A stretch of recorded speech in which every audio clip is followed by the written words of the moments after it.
Alright guys, welcome back to another edition of Level Up Cooking Shorts. For those of you in ESO, you might call it a speed run.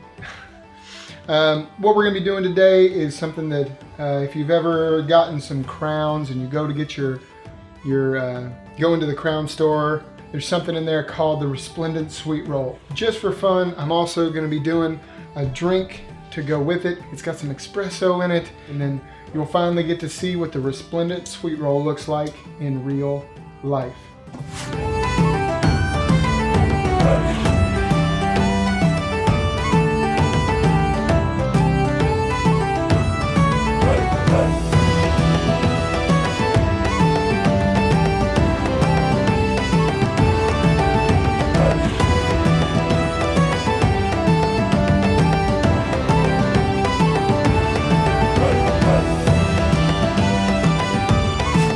So what we're going to do first here is we're going to get everything mixed for this Resplendent Sweet Roll. It's a yeast dough. It's very simple to make. The trick is just to make sure that you mix your wet with your wet and your dry with your dry. Another thing that I like to do is make sure that I sift my flour. So we're going to get all that stuff put in here first. Don't be intimidated. I have the stand mixer. You don't necessarily have to have the stand mixer. You can always use a whisk. But this is just going to make it easier, and I don't always find reasons to use my stand mixer, and this was one of them that I could. So we're going to add in some melted butter. Steal my small spatula here. Get all that in there. Just to remember, baking is a little more scientific than say like regular savory cooking. You have to make sure that you at least follow the recipe to the best of your abilities, because that is going to make sure that the chemical reactions happen properly. Again, don't be freaked out by it. Just make sure that you measure before you do. The next thing that we're going to be adding is a pinch of salt. Not too much. And then we're going to be adding our active dry yeast. It's about 2 teaspoons of that. That goes in.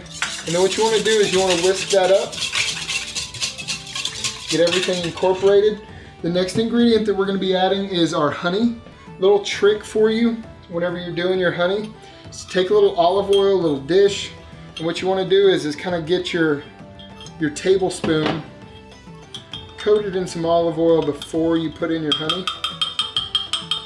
Make sure you shake it off really well.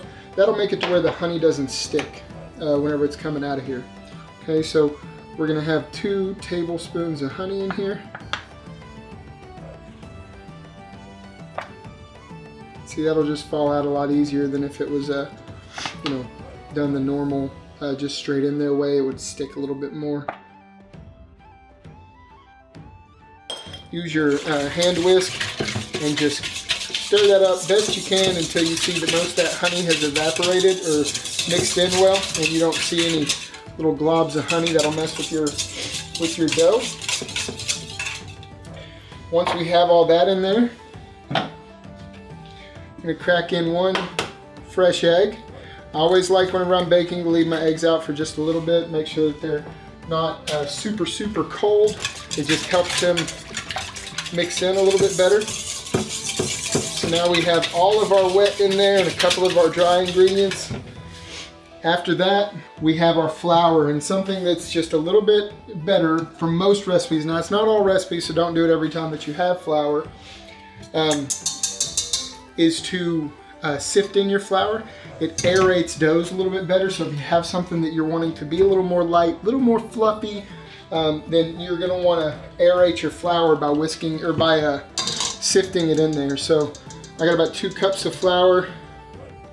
Again, we'll post the recipe, so you don't have to worry too much about remembering this. But if you have the book, just grab the book. I'm doing the recipe just the same way they did it in there. Whisk all that in, sift all that in. And then I'm going to pop mine into my stand mixer. And my whisk attachment. There we go. Bring up the lever, and just put it on low. If you put it up too high, what's going to end up happening is flour is going to go everywhere, so don't do that. Once you start seeing it combined, it may take a little bit of time. You're gonna see that a lot of flour is up off the sides of the bowl. Once it's just the mixture and the little bit of flour off to the side, turn this off. This is kind of funny. This spatula right here, it is part of a kid set, but I love it because it's small and it can get into the small areas. And you can just you can use a regular size spatula. I just like, you know, stealing Khaleesi's. Push everything down. I got yelled at. Push everything down on the sides and then turn it on again. You go a little bit higher this time, but not too much, just trying to get everything. And you can kind of see that it's getting a cake batter consistency. The difference between this and a cake is that this one's gonna need time to rise so that your dough becomes airy and light. That with us, you know, taking that flour mixture the way that we did, or taking the flour and sifting it in the way that we did, will make sure that they're nice and light. Push down the sides one more time. Just make sure that I got it all. Sometimes when I'm being the way I shouldn't, I'll lift that up just a little bit, make sure I'm getting everything down in there. All right, so now we've got everything mixed. We've let it mix until everything is combined. You don't see any flour, or any of the other ingredients, and you've got this nice kind of tacky dough. I went ahead and sprayed this mini bundt pan with just some cooking spray. Use your favorite brand. You know, normally neutral flavors. Don't try to, you know, do anything there. And then I like to portion this out by the scoop. The type of dough that it is, you'll see that we've got like these little, you know, that's going to make it a bundt pan. You have these little fingers sticking up in the center. You'll be able to fix that after you get them all portioned out properly. Make sure you get portioned first before you worry about, you know, putting them in there, because it'll just take you too much time. Again, you can use that same trick that I did with the honey, just to make sure that this dough doesn't stick. Put a little bit of olive oil or pan spray if you want to use the pan spray you're using on your scooper. And you're just going to do nice flat scoops. One of the things about this dough that's a little different than, you know, say a cupcake or, you know, any other like normal home bakes that you do, this needs a chance to rest. This needs a chance to rise.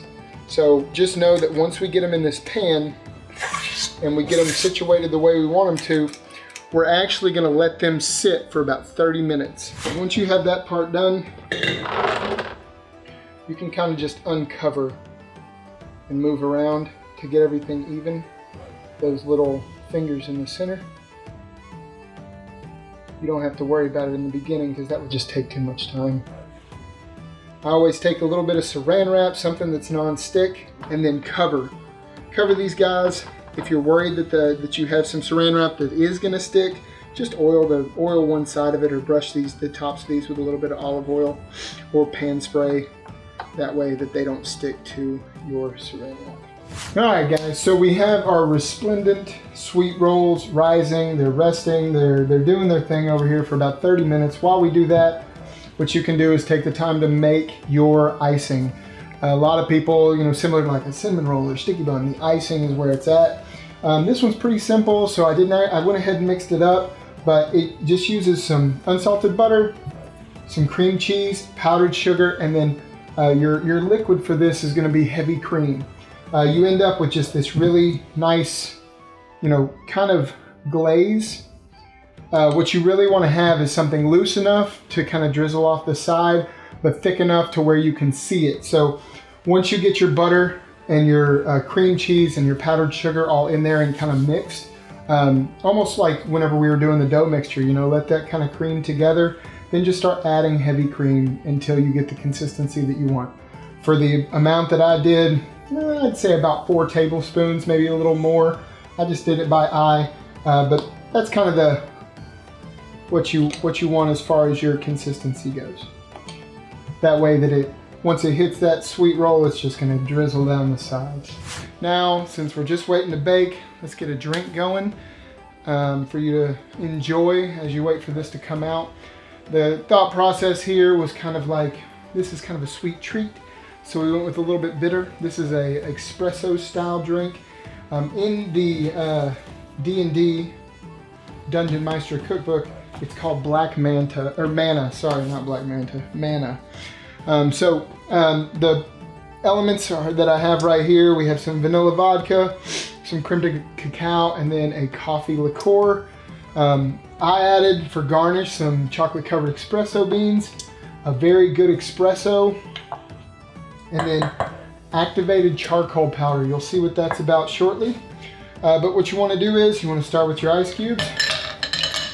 Everyone gave me a hard time about my drink mixing ability, so if this one doesn't work out, I'm gonna be kind of sad because I've practiced it a couple times. I know it tastes good, but this one's got kind of a cool effect too, so we're gonna see what happens.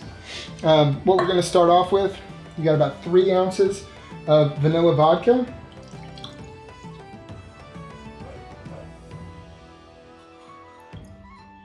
I got my fancy little beakers.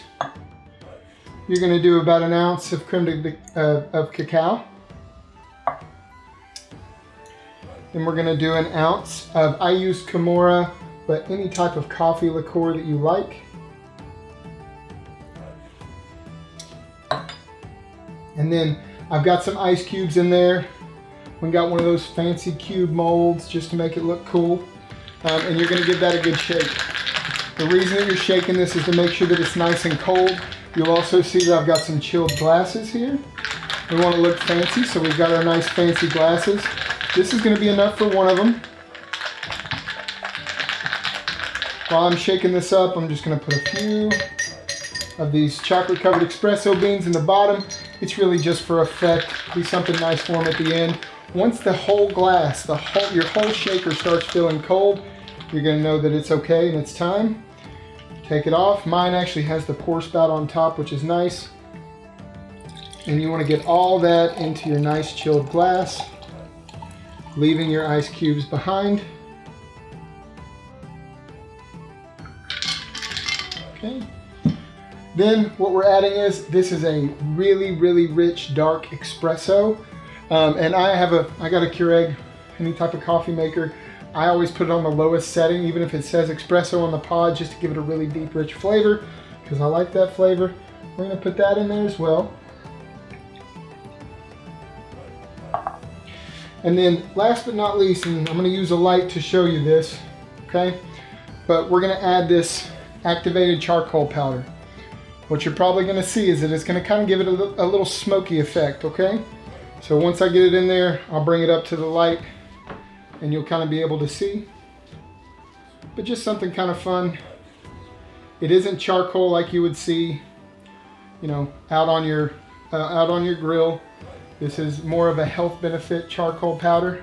It just slowly makes its way down. Kind of a cool effect, almost like it's sludging down.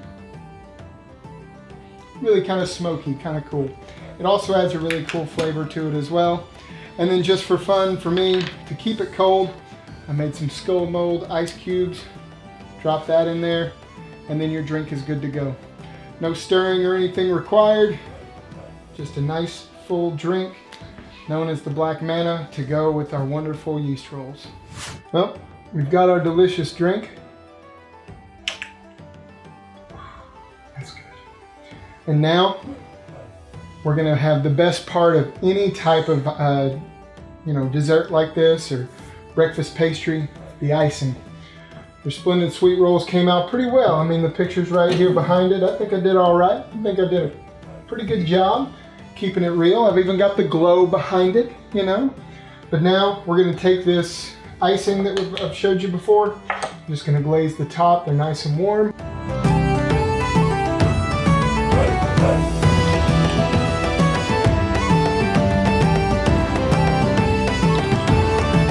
There's nothing like it, is there? Just watching that drizzle all the way down.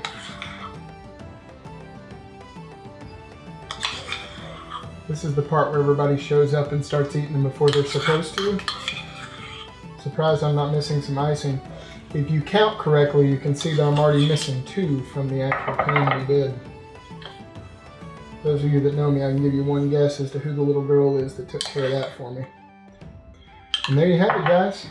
Resplendent Sweet Rolls, Black Mana. It's a good day. Be sure to join us next time. We have a great one coming up for one of the recipes in the book. I'm super excited about it. Definitely hit the like button, hit the subscribe button, hit the notification bell. Make sure you're doing everything so that you don't miss an episode. Share it with your friends as well. I'd really appreciate the support, and I greatly and truly appreciate the support that you all have already given me. I hope that you enjoy these, and if you have any questions, ideas, concerns, problems, you want to send me some kind of a question about the show I did today, or any of them that I've done, just please feel free to reach out. Anything that I can do to help you all to work towards your abilities in the kitchen, making sure that you level up.